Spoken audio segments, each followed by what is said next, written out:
അവന്റെ അനുജത്തിക്ക് ന്യായം കിട്ടുന്നത് വരെ അവനവന്റെ പേര് പോലും മറന്ന് അഗ്നിയായി ജ്വലിച്ചുകൊണ്ടിരിക്കും. എന്താടി നീ നിന്റെ ഇഷ്ടത്തിന് ഗൗതമനെ പുകഴ്ത്തിയും ഞങ്ങളെ താഴ്ത്തിയും സംസാരിക്കുന്നത്? നിങ്ങൾ മരിക്കും വരെ ഇങ്ങനെ തന്നെ ആയിരിക്കും അമ്മായി.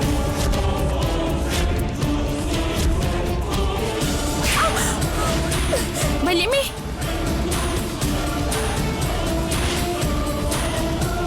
നിങ്ങളൊക്കെ ഒരു മനുഷ്യരാണോ? ഇതിനു മുമ്പ് നിന്റെ വല്യമ്മ ഞങ്ങളെ മൃഗമെന്നാ വിളിച്ചത്. അപ്പൊ പോലും ഞങ്ങൾക്ക് ദേഷ്യം ഉണ്ടായില്ല. 100 വർഷം ജീവിക്കേണ്ട എന്റെ അമ്മ ഇപ്പൊ മരിക്കണമെന്ന് പറയുന്നു. അതാ ദേഷ്യം കൊണ്ട് അടിച്ചത്. ഇതുപോലുള്ള രാക്ഷസൻ ഗൗതം ചേട്ടന്റെ കൈകൊണ്ട് ഇന്നോ നാളെയോ മരിക്കാൻ പോവുമല്ലേ? അപ്പൊ പിന്നെ ഈ കിഴവി എങ്ങനെയാ ജീവിക്കാൻ പോകുന്നത്? മിണ്ടിപ്പോകരുത്. നിർത്തിക്കോ.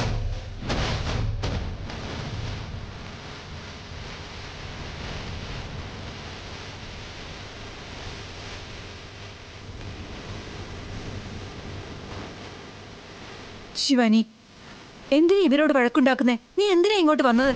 നീ ഇവിടെ നിന്നും പൊയ്ക്കോ. ഈ നശിച്ച വീട്ടിൽ നിന്ന് രക്ഷപ്പെട്ടു പോവേണ്ടത് ഞാൻ മാത്രമല്ല വല്യമ്മേ, നിങ്ങളും കൂടിയാ.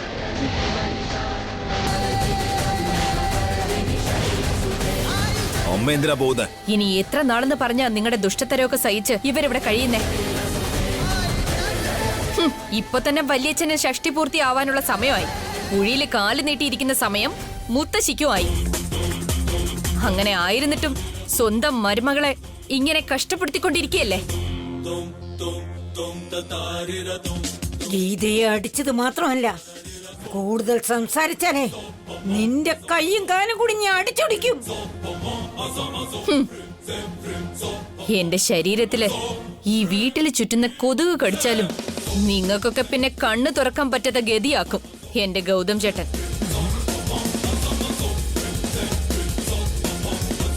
ചെയ്ത പാപങ്ങൾക്കൊക്കെ പശ്ചാത്തപിച്ച് അതോർത്ത് വിഷമിക്കുന്നുണ്ടോ എന്ന് നോക്കാന്ന് കരുതിയാ ഞാൻ വന്നത്. പക്ഷേ ഇത്രയൊക്കെ ആയിട്ടും വീണ്ടും മോശമായി തന്നെ പൊയ്ക്കൊണ്ടിരിക്കുകയാണെന്ന് എനിക്ക് മനസ്സിലായി. ഇങ്ങനെയുള്ള ആൾക്കാരോട് ക്ഷമിക്കാനേ പാടില്ല. നിങ്ങളെയൊക്കെ വെട്ടിക്കൂട്ടി കഷ്ണമാക്കുന്നതിലും ഒരു തെറ്റുമില്ല. നീ ആദ്യം ഇവിടുന്ന് പോകുന്നുണ്ടോ ഇല്ലയോ? വരൂല്ലേ മേ? കൂട്ടിക്കൊണ്ട് പോടി. 4 പെൺകുട്ടികളെ വളർത്തിയവൻ സ്വന്തം അമ്മായിക്ക് ആഹാരം കൊടുക്കാതെ പട്ടിണിക്കിടോ? അനിയത്തിമാരെ മാത്രമല്ല, കെട്ടിക്കൊണ്ടുപോയ പെണ്ണിനെയും കണ്ണിലെ കൃഷ്ണമണി പോലെയാ നോക്കുന്നേ. എന്റെ വല്യച്ഛൻ, അയാളുടെ മകൻ പേരിന് മാത്രമേ ആണുങ്ങളായിട്ടുള്ളൂ. ഒന്ന് ക്ഷമിക്ക് ദേവാ. എടാ ദേവാ, അത് വിട്ടുകളാ. ഇവൾ നമ്മളെ ദേഷ്യം പിടിപ്പിച്ച് ഗൗതമിനെ മഹത്വവൽക്കരിച്ച് സംസാരിക്കാൻ വേണ്ടിയാ ഇങ്ങോട്ട് വന്നിരിക്കുന്നത്. ഇവൾ എത്ര നേരം വേണമെങ്കിലും ഇവിടെ തന്നെ നിൽക്കട്ടെ. ആവേശം തീരുമ്പോ തിരികെ പൊയ്ക്കോളും. നീ വാ.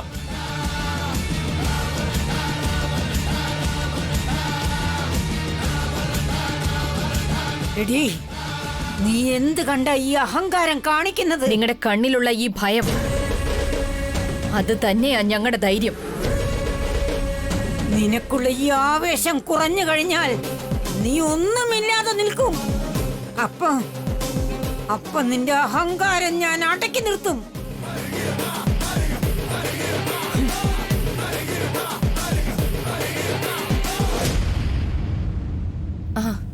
വാ വല്യമ്മേ. ഇത്രയും നശിച്ച ആൾക്കാരുടെ കൂടെ നല്ല മനസ്സുള്ള വല്യമ്മ ഇവിടെ നിൽക്കാൻ പാടില്ല. ഇല്ല ശിവാനി, ഞാൻ ഈ വീട്ടിലെ മരുമകളാ. നീ ആ വീട്ടിലെ മരുമകളും. ആരെവിടെയാണ് ഉണ്ടാകേണ്ടത് അവിടെ തന്നെ ഉണ്ടാകണം. പക്ഷേ കല്യാണം കഴിഞ്ഞ് ശ്രീദേവി സ്വന്തം വീട്ടിലല്ലേ നിൽക്കുന്നേ? അത് തന്നെയാ മോളെ പറഞ്ഞേ.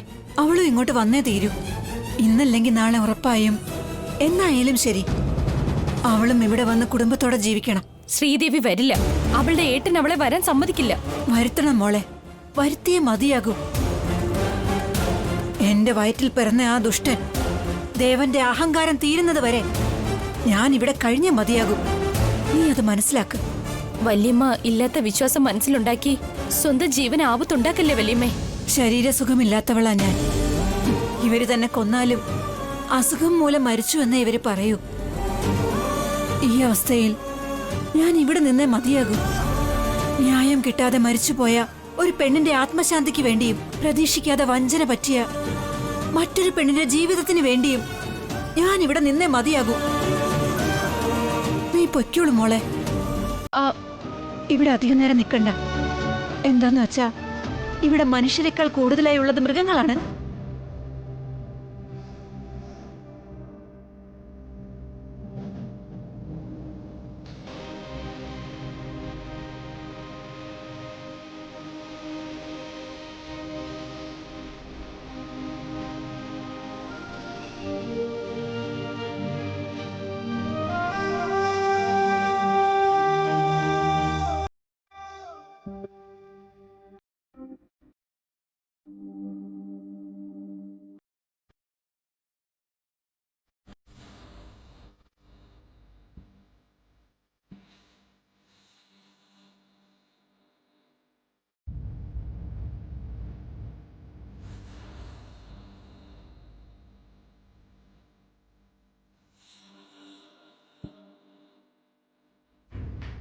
ഏട്ടാ, നമുക്ക് എല്ലാവർക്കും കഴിക്കാം. വരൂ. എനിക്ക് വേണ്ട മക്കളെ, നിങ്ങൾ കഴിച്ചോ. ഞങ്ങൾക്ക് വേണ്ട ഏട്ടാ. എന്തിനാ മക്കളെ നിങ്ങൾ കഴിക്കാതിരിക്കുന്നത്? ഏട്ടൻ എന്തിനാ വേണ്ടെന്ന് പറയുന്നേ? വിശപ്പില്ലെന്ന് മാത്രം പറഞ്ഞേക്കരുത്. വയറ് കത്തുന്നുണ്ട് മക്കളെ, പക്ഷെ അത് ആഹാരം കഴിച്ചാൽ തീരില്ല. ആ നെറിയട്ട ദേവരാജനെ കൊല്ലുന്നത് വരെ എനിക്കൊരു സമാധാനവും കിട്ടില്ല. ഏട്ടാ, ഒരു നേരം അല്ലെങ്കിൽ ഒരു ദിവസം നമ്മൾ കഴിക്കാതിരിക്കുമായിരിക്കും. എന്നാൽ അത് കഴിഞ്ഞാലും നമുക്ക് വിശക്കില്ലേ? ഏട്ടൻ വയറു നിറയെ കഴിച്ചാൽ മാത്രമേ ഞങ്ങൾക്ക് സന്തോഷം ഉണ്ടാവൂ. ഏട്ടൻ എന്തെങ്കിലും പറ്റുമെന്ന് ഞങ്ങൾക്ക് പേടിയും വിഷമവും ഉള്ളപ്പോ ഞങ്ങളെ നിർബന്ധിച്ച് കഴിപ്പിക്കാമെന്ന് വിചാരിച്ചാലും ഏട്ടൻ കഴിക്കാതെ ഞങ്ങൾ എന്തായാലും കഴിക്കില്ല. എനിക്ക് തൽക്കാലം ഇപ്പോൾ ഒന്നും വേണ്ട മക്കളെ. എൻ്റെ ലക്ഷ്യം വേറെയാ. അതിനുവേണ്ടി നിങ്ങളാരും ഒരു കഷ്ടത അനുഭവിക്കേണ്ടതായിട്ടില്ല. ദൈവേട്ടനെ കൊല്ലണമെങ്കിലും ഏട്ടൻ അതിനുള്ള ആരോഗ്യം ഉണ്ടാവണ്ടേ?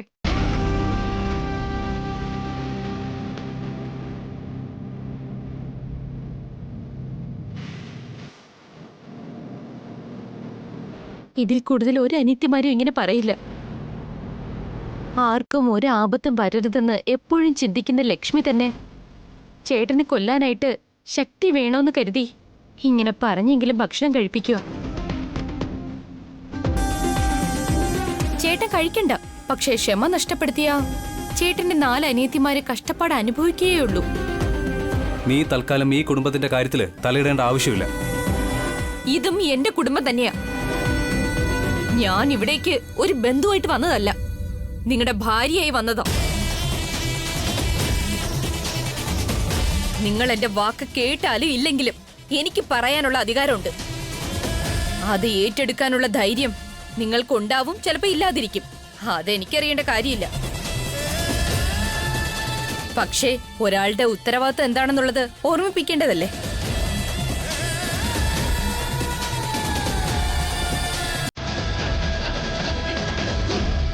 ഏട്ടാ, എനിക്ക് വല്ലാതെ വിശക്കുന്നു.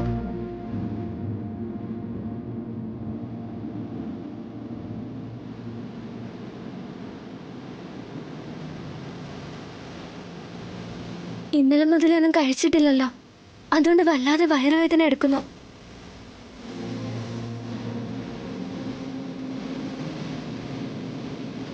എന്താ മോളെ, നീയും കഴിച്ചില്ല ഇതുവരെ?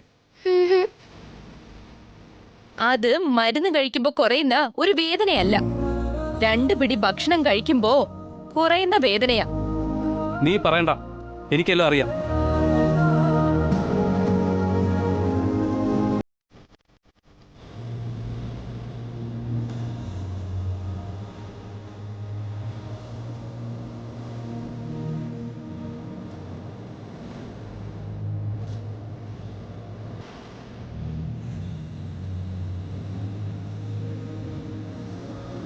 കഴിക്കും മോളെ. നിനക്ക് വിശപ്പുണ്ടായിരുന്നെങ്കിൽ പറയാൻ പാടില്ലായിരുന്നോ? പട്ടിണി കിടക്കേണ്ട കാര്യം എന്തായിരുന്നു? ഇതാ കഴിക്കേ.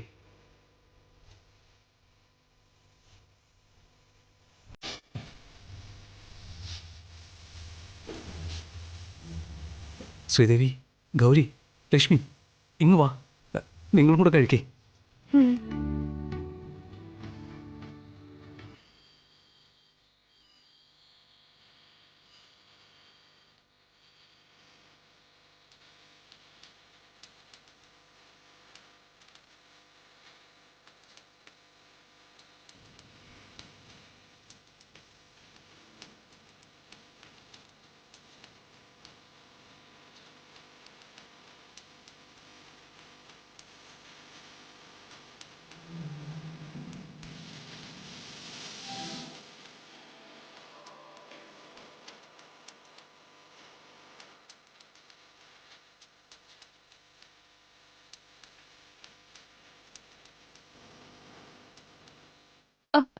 ഏട്ടൻ ഞങ്ങൾക്ക് വാരിത്തന്ന മാത്രം പോരാ, ഏട്ടനെ കഴിക്കണം.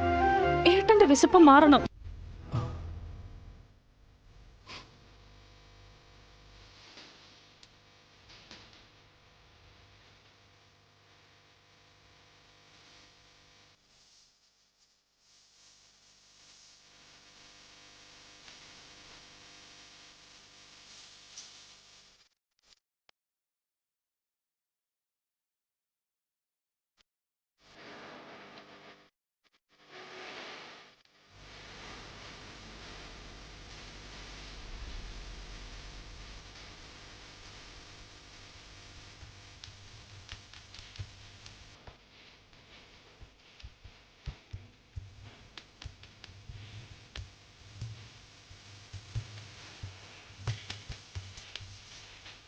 ഏട്ടന് ഞാനും കൊടുക്കാം.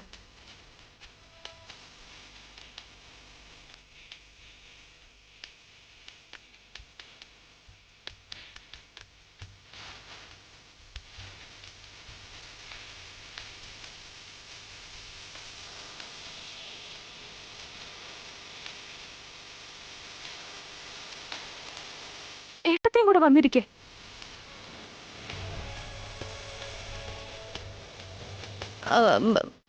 അത് സാരമില്ല.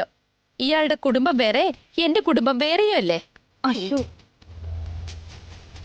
അവളെ ശ്രദ്ധിക്കണ്ട, നിങ്ങൾ കഴിക്കേ.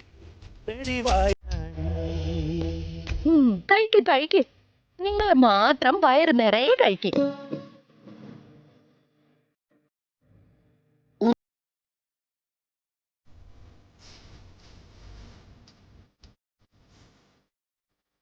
കഴിക്ക്. എനിക്ക് വേണ്ട.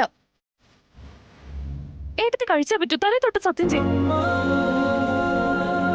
കഴിക്ക്.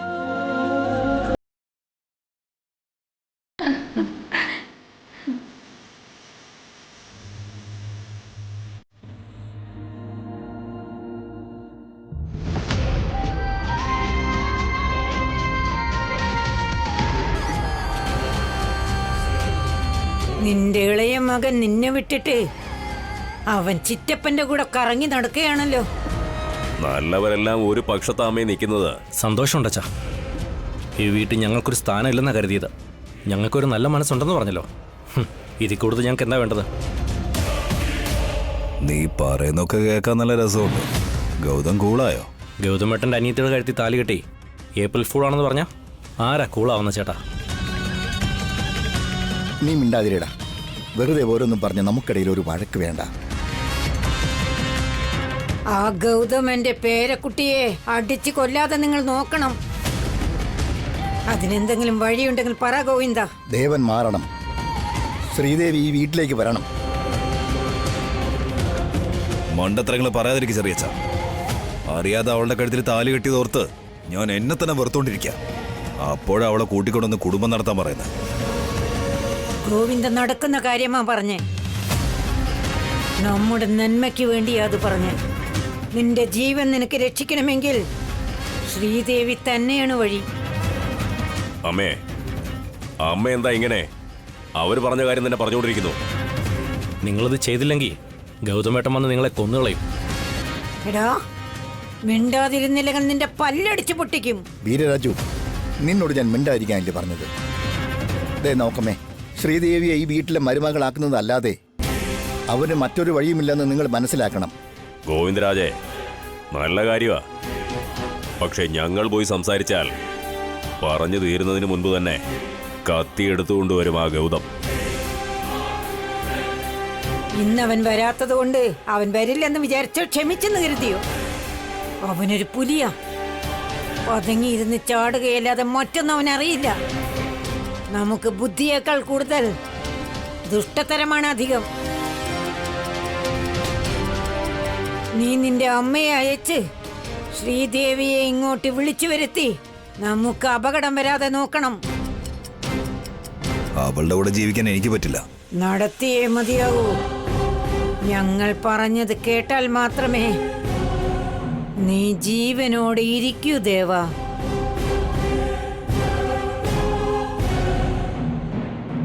ഗോവിന്ദ, വീരരാജു, രണ്ടുപേരും കൈയും കാലും കഴുകിയിട്ട് വാ, ഭക്ഷണം കഴിക്കാം.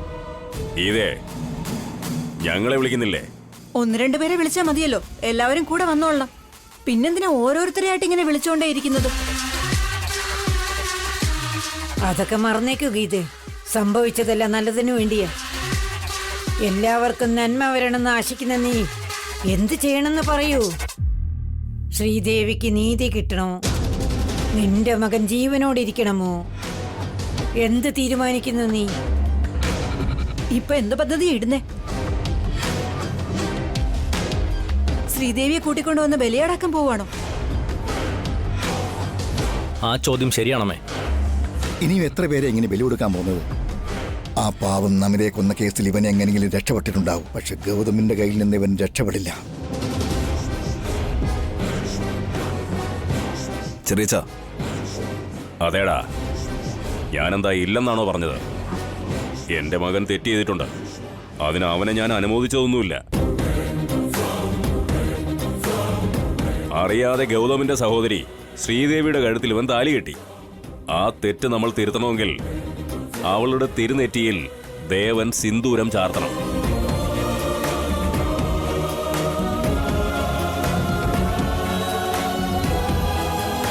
അതേ ഗീതേ, താലി കെട്ടാത്ത മരുമകളെ നമ്മുടെ വീട്ടിലേക്ക് കൊണ്ടുവരണം. നമ്മളെ കാണുമ്പോഴേ ഗൗതമിന് ദേഷ്യം കൂടുകയാണ്. നീ സംസാരിച്ചാലേ അവൻ അനുസരിക്കൂ. ലക്ഷ്മിയുടെ മേൽ ആഗ്രഹം വച്ചിരിക്കുന്ന ഇവൻ ഇനി എത്ര പേരുടെ ജീവിതം നശിപ്പിക്കാൻ പോകുന്നെന്ന് അറിയില്ലല്ലോ.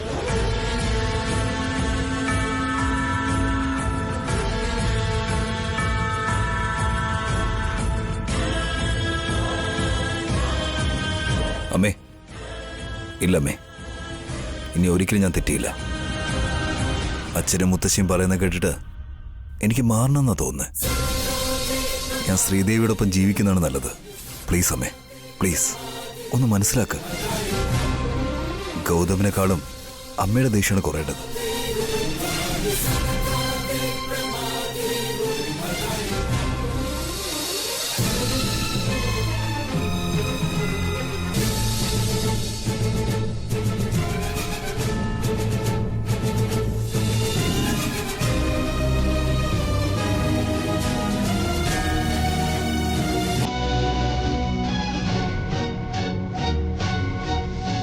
അച്ഛാ, അമ്മായി വരുന്നുണ്ട്.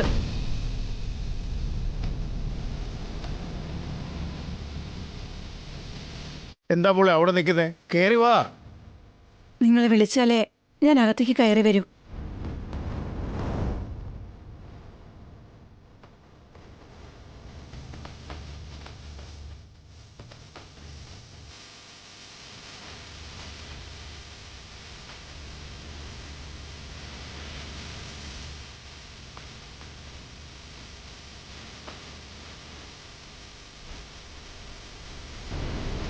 എന്താ അമ്മായി ഇത്? വീട്ടിനകത്തേക്ക് വരാൻ അനുവാദമൊക്കെ ചോദിക്കുന്നത്? ഇതാ വെള്ളം കുടിക്കേ.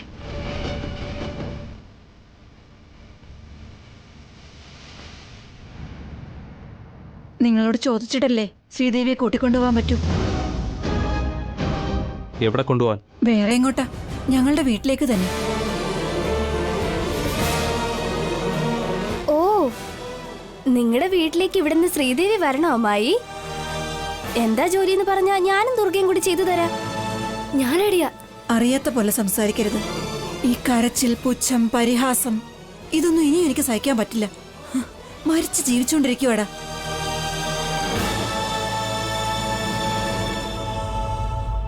എന്റെ വീട്ടിലൊരു മരുമകള് വരാതെ ഒന്നും ശരിയാവുകയില്ലെന്നാ തോന്നുന്നേ. ആരാ അമ്മായിയുടെ വീട്ടിലെ മരുമകൾ? ആരോടും പറയാതെ ഇനി ദേവേട്ടൻ എങ്ങനെ കല്യാണം കഴിപ്പിച്ചോ? ശരിയാ, അങ്ങനെ ചെയ്താണല്ലോ നിങ്ങൾക്കൊക്കെ ശീലം. ഗൗരി, വല്യമ്മ എന്തുമാത്രം വിഷമത്തിലാണെന്ന് അവരുടെ മുഖം കാണുമ്പോൾ തന്നെ മനസ്സിലാവും. ഇനി ഇങ്ങനെ വിഷമിപ്പിക്കരുത്. വല്യമ്മ ഒരു തെറ്റും ചെയ്തിട്ടില്ല. നോക്കു വല്യമ്മേ, ശ്രീദേവിയുടെ മനസ്സ് നേരെയാവാൻ ഇനിയും കുറച്ച് സമയമെടുക്കും. വല്യമ്മ ഇങ്ങനെ വന്ന് ഓരോന്ന് ചോദിക്കുമ്പോൾ പ്രശ്നം കൂടുകയല്ലാതെ അത് കുറയില്ല. വല്യമ്മ ചെല്ല്. ഞാൻ ദേവനെ വെറുതെ വിട്ടു എന്ന് വിചാരിച്ചായിരിക്കും അമ്മായി ശ്രീദേവിയെ വിളിച്ചോണ്ട് പോകാൻ ഇങ്ങോട്ടേക്ക് വന്നത്.